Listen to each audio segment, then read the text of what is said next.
Hindi na lang tingnan yan. Walang importante dyan. Oo nga, wala yan. Ano? Teka, ano nangyari? Nangyari yan na nag-uusap si DK at Suluman. May dalawang tao nag-uusap sa bodega ng alak. Oo. Di alam ng babae na nanonood sa kanya. Yari siya.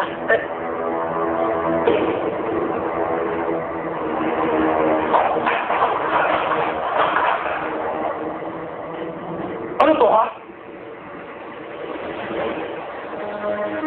Sige. Makakalita kayo.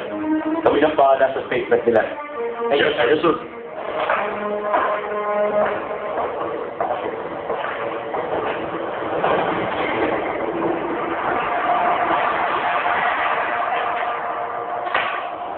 Sino ang kumuha niya?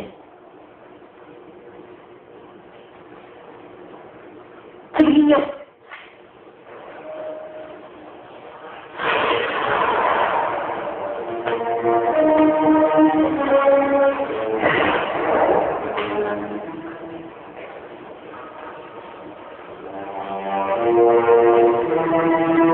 Basahin mo ang notepad na yan.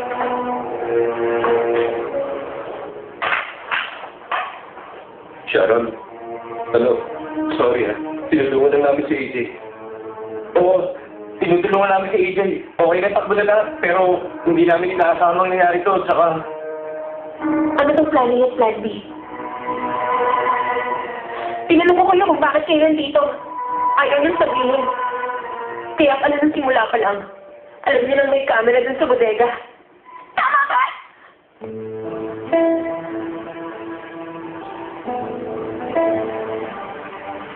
PK, alam mo ba to?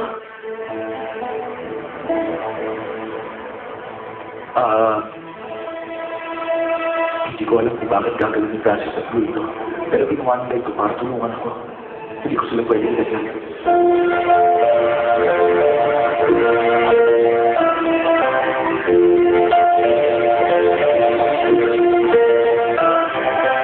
Ilagay ka namin sa pamahit. Nagmulida sa operation na. Sorry.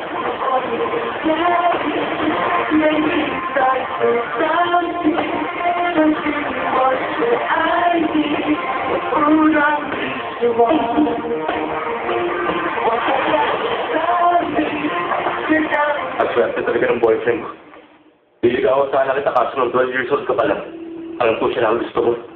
Huh, huwag mo na akong subukan ligawan. Sa AJ na talaga ang mahal ko.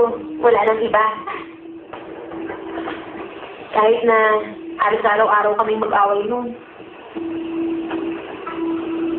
Ikaw na nagsabi. Kung may makilala ako magpapatibok sa puso ko, habulin ko at huwag kong pakakawala. Nabuligas ang operation ko kasi naman dahil sa mga pakatangin. Pero sinira nilang wheelchair ko. Para na sumamando ng Shara. Yun ang hindi ko inaasahan na gagawin nila. Pagkagamit ko na naman sa plano.